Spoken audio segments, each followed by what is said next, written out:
Hey everybody, welcome to Drive Facebook Live. My name is Tony Wisler. I'm with my good friend and host, Bill Escalillo. Say hi, Bill. Well, good afternoon, everyone. Thanks for joining us. Awesome. Good to see you here. We have a really great guest Great to be today. here. Yeah, awesome. We have a really great guest today. We have Will Goodfellow from Goods Automotive, and he is in basically you're in Tacoma, Washington, correct? Yeah, we're just a little bit south of there, in a town called Puyallup. So Okay, yeah, I that's you what know, I've been waiting. That's what I've been waiting for, Will. I've been waiting to Oh, figure yes. out how to pronounce that name. if you're not from Puyallup, you can tell right away as soon as somebody tries to pronounce it. So, one more time for the listening and watching audience, how do you say the name of that town? So it's Puyallup, like Puyallup. yep, Puyallup, Wow, wow. Nice. Puyallup, Washington. Yep. That is almost as difficult to say as Bill Escalillo. Yep. It's right up there, and I'm used to it. So, so tell us, Will, tell us a little bit about your shop. Tell us the name of your shop, a little bit about the town you're in. Fire away. Yeah. So the name of my shop is Goods Automotive. My last name's Goodfellow, and growing up, Goods was actually a nickname of mine as Hmm. a teenager. So went ahead and put that on the billboard out front. Um, Started in 2008. I live out in the country, and so I built a small shop out there on my property. And like most technicians do, I kind of moonlighted and worked on stuff on the side and in the evenings and stuff. And that business grew. My day job was working at Lexus. I was a master tech with them for about 10 years. And then in about 2013, the dealership kind of took a little different direction, came under new management. Just one that was kind of tough for a lot of the techs to kind of follow. And I was one of them. And my business on the side had gotten pretty busy. So that's when I broke off and kind of started doing my own thing full time. And then in 2016, we did a big expansion on the shop and I hired my first employee. And then in 2019, we were ready to grow again. So we moved into town. And now I'm in a 13 bay shop in town in Nice. Puyallup. Yeah. And we've just been growing from there. And how many techs do you have in those 13 bays? Yeah, so we have 5 techs right now, and we've got a sixth one coming on first of next month. No, it's So, beautiful. So that's a really nice workflow there. Every tech has two bays to work out exactly. of. Is essentially how that goes. Good. Does that has have you noticed that's helping your efficiency a lot and letting your great techs work out of two bays? It really has. So, like, you know, coming from a tech background, when I set the shop up and built it and kind of filled it in, I took it from that technician standpoint. So it's a fair amount of room everywhere. I try to give all the techs, the stuff that I wanted when, as a tech myself. And I found that having 2 bays per tech has really helped the efficiency. So yeah, you got to be careful not to get lazy. When you have the extra room, you still want to keep things tight and efficient. Um, but yeah, I've definitely seen an advantage to let my guys have that extra room. That's really great. And then there's one thing I forgot to mention. Not only is Bill a great host of the Drive Facebook Live, but he Thank also you. is a consultant here. He's a coach here at Drive. And, it's just a weird coincidence that Bill is Will's coach. So, It's do you funny have how the any? stars align sometimes, Tony, huh? I know it's amazing. So, do you have anything you want to ask your good friend Will there? Absolutely. One of the reasons why I approached Will and wanted him to get on with us is because his operation's very impressive. He really runs things by the numbers. He's very good at managing by KPIs, which is extremely important. And what he did a great job was he created the infrastructure that he actually needs to help him run his business. And that was what was very impressive and that I found when I started working with him. And out of all my shops, he's probably one of my top two, if not my top three heaviest hitters, because he's so dialed in, his pricing so consistent, his results are so consistent that that's where a lot of people who join Drive and all that sort of thing strive to be with. And, I'll do the shameless plug, if you will. He's getting prepared to have a second location. And one of the reasons why I want to have him on today too is because I have a good amount of my clients, and as well as I do, some of the other coaches do also, that are really considering getting a second location.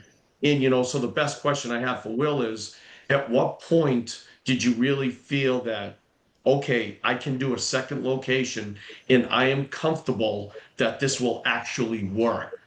Because my first location can help support it, or I have my processes in place, the numbers support, that sort of thing. That's really what I wanted to pick your brain Cool. about on today's show, Okay, Will, fire away. Talk about your MSO dreams. Yeah, so I actually, I've always been kind of a planner. So I end up looking, 5, 10, 15, 20 years down the road type of thing, and then kind of back from those goals. And it's always been, so rewind a little bit. So when I started that little shop on my property, my goal was not to have employees, was not to grow, was just to stay small, not to deal with all the headache. I was coming from the dealership side of things and all these big numbers and all this stuff. I said, no, I'm going to keep it simple and small. Well, I quickly realized I don't like to say no to my customers, and it was growing so fast that Will Goodfellow can only do so much. So that's when I made the shift and said, you know what, I'm going to go big. Like trying to play in that middle ground is not for me. Like if I'm not going to keep it small, just myself, then Yeah. I'm going to shoot for the moon on this, right? Awesome. So um, at that point, that's when I started setting goals. Probably 10 years ago. Like, hey, I want to grow this, and I want it to run itself, and I want to have multiple locations. So so with that in mind, um, I started bringing on my staff, and especially my management staff, with that mindset that, hey, look, our goal is to get bigger. Our goal is to have you guys running these things. Our goal is to, have multiple locations down the road. So I shared that vision with my management staff. So pretty much from, day one of moving into this bigger location, that was pretty much shared with anybody in management. And so with that, it allowed them to grow into those roles. And so their goal is for me to not be here. Like literally, their I goal love is, that well, goal. Goodfellow, I don't want him here. And Yes, every I time love it. a tech's sick, or we have something come up where I have to come in and fill in, they cringe. They're like, I'm so sorry. But we ran into the situation. We got 2 techs out, and I got to get this car done. Can you help out a little bit? I apologize. This is, that's the kind of attitude my staff has. Um, Beautiful. so I don't know if that kind of answers your question, Hmm. but our goal for opening up another location is to make it so that I don't need to be at the first one. Right. That's awesome. Now, I had a client one time who had a goal of trying to open up. He didn't just try, he did. He tried. He opened up a new location once every 2 years. So, and he had a dream to Pretty get to good. 10 locations. Um, and so, do you have like a number in mind of how many locations you'd like to have, or is two just about right for you? Ideally, I'd like to see about 4 or 5. Hmm. That's kind of my goal. Very And then nice. and then my long term vision for that is there's going to be a time when I'm going to want to retire and kind of cash out a little bit. And so I'm trying to put my management staff in a position where they're running those individual locations. And when that time comes, I can go to them and give them the opportunity, that I Sure. had to fight for myself, and say, hey, look, this is a known. You're not getting into some kind of a new business venture. You've been running this thing for the last several years. You know what it takes to work. Here's the keys. Let's work out a deal for you to buy them from me. And let's give you that opportunity. You know what I mean? And so that's That's Very that's good. my goal. 4 or 5 locations. Get the right management staff in there, and then let them build their dreams off of that, and let me kind of step back from it. Yeah, that's beautiful. One of the reasons, obviously, that that's a good idea is that they're not buying something you know, it's not like buying an automobile they've never driven. They've been running the shop for years. Yeah. They know exactly what it'll do, and they know, and if they want to own a shop, you're giving them the opportunity to do that. That's wonderful. It sounds like you already fairly well have a staff that at least has the mindset of being completely operational. We like to use the word operational, like it's absolutely working, and you don't need to hold it. You don't need to, it's like that joke where if you turn around, the refrigerator turns off. You got to look at it again.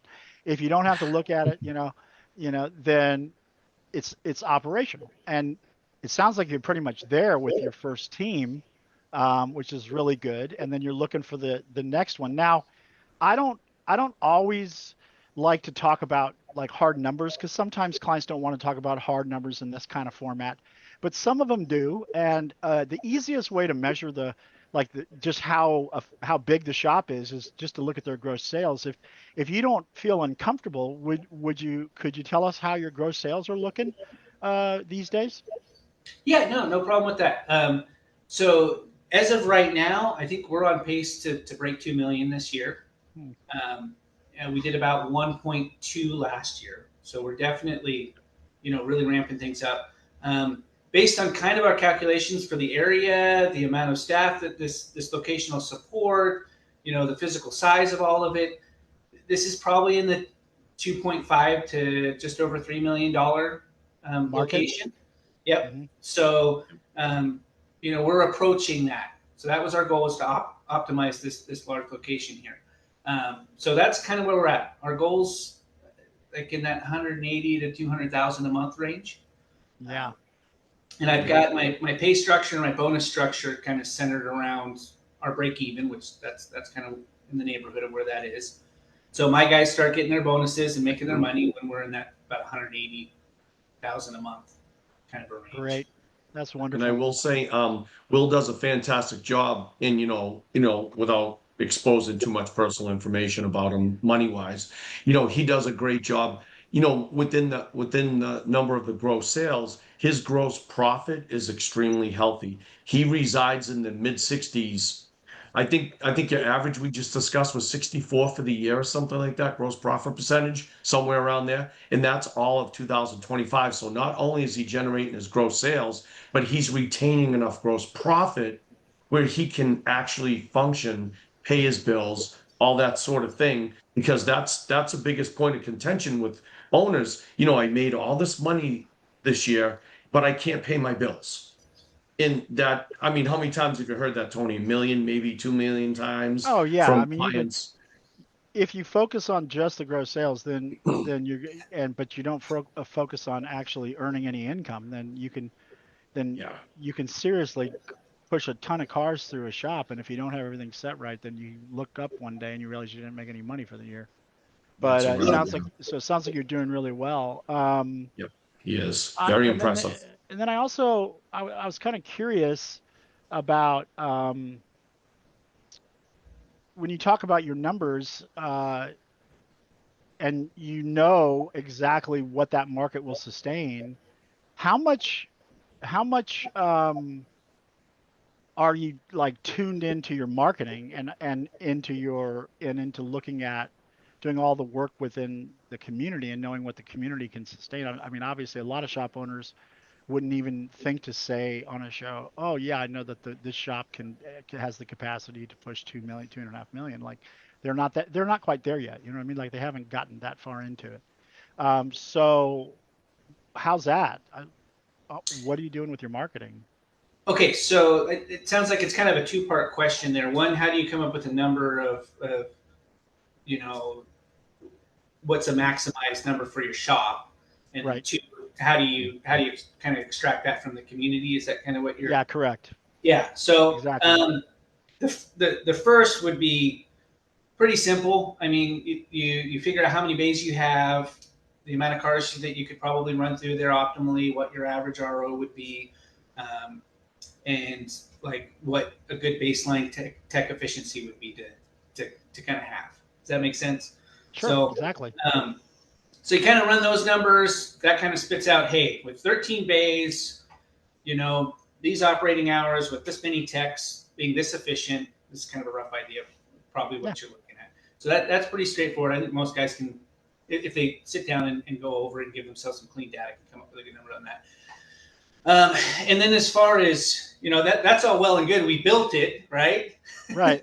But that looks good on paper. But as far as extrapolating or extracting that from the community, we did a lot of looking around at the different communities really near us. We happen to be by some really large housing developments, and you can go in and look at the demographic of those housing developments and see what the average, household income is. You can kind of just drive through there and get an idea of that. And so he said, okay, these are the communities we want to get in. They have the 2.3 cars and, kind of a little bit upper middle in class. And so we started targeting those communities. And one of the things that I've done, as Bill mentioned, we're pretty profitable right now. Unfortunately, a lot of that's not going to Will Goodfellow's bank account yet. That's right. Going back into the business. And one of those things that I do spend a little bit of extra money on is my management staff. So I've got a general manager and a service manager. And my service manager has been tasked for the community outreach. So he's been working with these local communities and setting us up to be able to go into those communities and sponsor the movie nights and sponsor the game nights and go to all the different activities in there. And what we're finding over and over and over again is that it's an untapped market as far as the automotive community goes. We're the only game in town that's showing up to any of this stuff. These networking movies, these networking events, these community events, these outreaches with the local, governments and, jurisdictions and municipalities. We're the only automotive group that we're seeing. I don't know if that's typical across the nation, but it's really clicked us into the community and made us more of a staple in that community. And people are looking for convenience and they're looking for somebody that they can trust, right? Mm-hmm. And so I'm telling you, it's an untapped market from my perspective as far as what other shops are doing. That's beautiful. Reaching out to those. Now but it takes manpower. What was that? It takes some manpower. It takes some investment. It takes putting a good person in there that's getting paid pretty well. And it takes a little of, we're going to try this. And if it doesn't work, we're not going to freak out. We're going to try something else, until it does. Right. So. Exactly. Now, I was really impressed with your comparisons with your numbers from last year to this year. And so I want to ask, when did you start with Drive exactly? So we started with Drive a little over 3 years ago. Okay, very good. Yeah. Very good. And was that after you got into the new building or was it before? I'm forgetting the numbers now. So it was after. So your question again, as far as the numbers jumping up? Or? No, I mean, when you moved into your new building, the one that was closer to town, what year was that? So that was, okay. So that was just at the end of 2019. Okay. And it really, it put us behind a little bit, honestly, because my previous location was on my property. We had 5 bays and like 2 techs, 5 lifts. And at the end of 2019, I'd saved up enough money to move into this 13 bay location, hired people, had 8 or 9 employees, and we were banking on the spring of 2020 to be when things would really pick up and pay off. Oh, okay.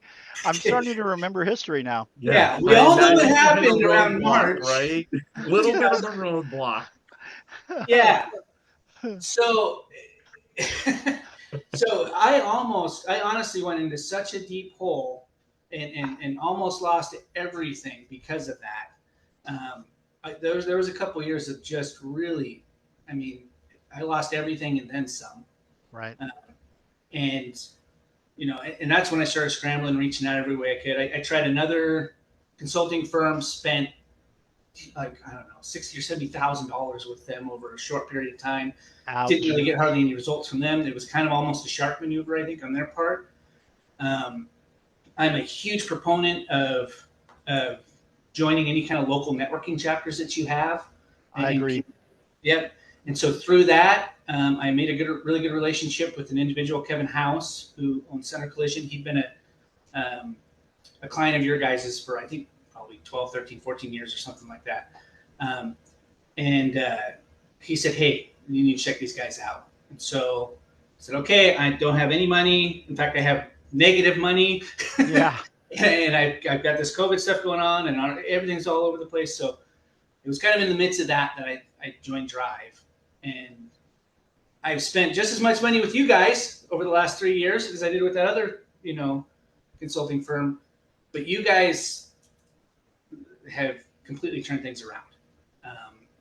You guys dole the information out at a really good rate. You guys work with our situation. You guys got us, like, business is business, right? So as far as that goes, I don't know that there's that much of a difference. But as far as implementing it and working out with our individual situation and actually making all of that stick and work, you guys have just been fantastic. I really appreciate that. Yeah. Hey, we're going to take a little commercial break. I'm going to make a little announcement, and then we're going to continue because I have a really cool question for you after the break. So next Friday, August 1st, we're going to have a pretty cool show because it's just going to be the hosts of Drive Facebook Live. It's going to be myself, Dan Vasquez, Bill, and Carla Weiss. So we're all going to come on, and we're going to chat it up about being on Drive Facebook Live. We're going to chat it up about other things we do here at Drive, and we're going to chat it up about the expo and such. So that's the commercial break. Also, remember, okay, we're not done with the commercial break. Sorry. Let's not forget we have an expo coming up. It's on the 18th through the 20th of September in Las Vegas at the Westgate. If you are a client and you want to come to the expo, please go to the Drive website and register for the expo. If you are a client, you've already registered and you're coming, please get your hotel. Now's the time to get it because we do have a block that is a cheaper rate and it's going fast. So if you want to get that cheaper rated room, please go get your room today. And that is the commercial break. Now, the thing I wanted to talk about a little bit was this idea that, well, I wanted to mention one thing. When I was I've been with Drive since 2017. When COVID hit, we started reaching out like a lot to our clients right when it happened because everybody was just cooked, right? We were like all devastated by the whole just complete shutdown. But the thing that I really noticed was that automobile repair shops were considered essential businesses, so you could stay open. Now, a lot of people, not a lot, most of the Drive guys were open, but a couple people just went straight in like, oh, this is just so devastating. They just would shut down. But the guys who stayed open, the guys that we continued to consult, I noticed something. We were getting a lot of stimulus checks were hitting into the economy when the economy was shut down. A lot of people were getting a lot of money, and this is the thing that I thought was key was they weren't having to drive back and forth to work so they could put their car in the shop. And when you put all of those things together, what I started to really notice with a lot of our clients was they were starting to make some real car count. A lot of our shops just rocketed with car count during COVID. Now, once you were with Drive, did we consult you in that regard to help get the car count back up, or did the car count crash because of the shutdown for you in the beginning? Yeah, so, and I don't know how much time we have to get into all the details of it, but I created a very unique situation for myself in that move and the timing of that move. Mm-hmm. First was going from a 5-bay shop to a 13-bay shop and 3 employees to 9 employees. And then moving, like, it almost put me in a spot with a slightly different customer base and slightly different clientele. So I hadn't been established, if that makes sense. Totally. So I was a little bit, even though I'd been in business for quite a while, I was still kind of the new kid on the block.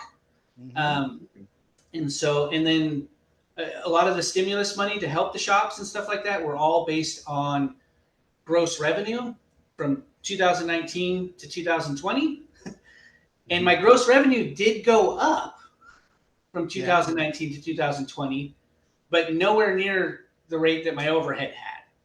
Right. So it disqualified me from any kind of, stimulus money really at all. Because they said, hey, well, you made more money in 2020 than you did in 2009. And it's like, well, I'm in 3 times the operation and I made 5% more. That doesn't, So, and then I did see a lot of shops close down. Our state was really unique. It kept going back and forth on if we were going to shut down, if we weren't. I ended up seeing a trend with our customers where a lot of them decided they were going to fix their own cars because they had the time. And so it really, our car count kind of tanked. Now, Oh, I see. when I came on with you guys, there was a lot of strategies and a lot of things that really did help turn that around. And I think if I had been established here for any kind of length of time and had that established customer base here, it would have been a different story. But the timing of when I made that move and how it all lined up was just, I couldn't have timed it any worse. I totally get it. Like if I had a crystal ball and I looked at that crystal ball and I said, okay, I'm going to make the worst moves I possibly can, this would have been. Yeah. But you know what they say though, from the ashes come the phoenix. So Yes, that's exactly right. think about it. No, That's 100%. exactly right. So Yeah. I feel like now I'm where I had planned on being in 2020, 2021. So COVID was not good for me on that standpoint. No, I totally get it. We made it through, and we've paid up pretty much all of those debts and those holes, and now we're shooting forward. Awesome. So do you have? So what's your training like? What master workshops and action workshops have you been doing with Drive? Because that's my favorite part of Drive. We have so many fabulous services, but obviously I love workshops. I'll be honest with you. I've done quite a few of them, and I really enjoy them. The thing that I've enjoyed even more than that, though, is being able to tailor education for my staff. My focus has been getting them in those master classes, has been giving them the time to be able to take those, and advance in their different positions. So I'll be honest with you, like I see it more of a resource for my staff than even for myself. Beautiful. Because that's the investment that I want to make. Like I said, we want to make it so Will Goodfellow doesn't need to be here. Like, there's a question to be asked. It goes to my general manager, my service manager, or my, you know what I mean? But I've enjoyed all of them. They're all great. Awesome. Yeah. Good to hear. Good to hear. I will say that training has paid off really well because I'll admit I've been in a couple of meetings without Will because he had been unavailable for whatever reason it is. In 99% of the time, if not 100% of the time, his general manager, Joe, was in there. And of course, the service manager, Zach, will be in there also. But when I'm in the meetings with them, it's not like they have a blank look on their face or they don't know what's going on. I can engage them the same way I'd engage an owner. And I can go over the things I need to go over. They know what to do. They know how to handle themselves. So the training definitely reflects on how they go about everything. It's really, really nice. It's really I love nice. that. I love that. And one of the things I've noticed too is you can it's really an easy way to get your team to start thinking like you're thinking because you're utilizing the Drive way and they're going to get enlightened and then it creates agreement. And then you're all on the same page doing things the same way. So I love it when employees are in workshops, and if you're trying to groom anybody for a general manager position, I recommend you put them straight into the essentials of shop management as a fundamental first start. It almost seems a little counterintuitive to say, okay, I'm going to put these resources or this time into letting my management staff go to these classes and do these things, right? Like, oh, that's kind of a waste of. But think of how much you waste being the messenger of you going to the classes and you working with the coach and then trying to take all that information and then turn around and convey it to your team. And then we've all played the telephone game, right? So it ends up turning into that. And then you're tripling over this stuff. And then you're frustrated with them like, well, why aren't they? I mean, me and Bill talked about this. It sounded like a great idea. I explained it to them. And why don't they get it? Well, we got lost in translation. We forgot what one party said. And good point. So the little bit of extra resources that you commit to having, them involved in that stuff, it pays off in the long run.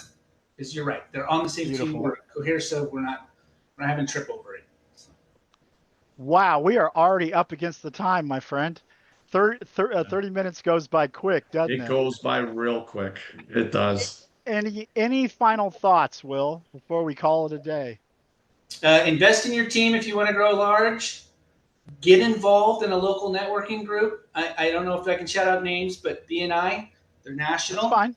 That's fine. I've gone to chapters in Ireland. I've gone to chapters around here. Get into a good one. It's worth it if you can. Get your management team involved in those things too. It'll pay dividends. And then follow what your coach says and drive. Be honest and open about everything, and it'll work out. Beautiful. I love that. Okay, guys, we're done for the day. Um, we will see you guys next week. Thank you, everyone. Yep. See you guys.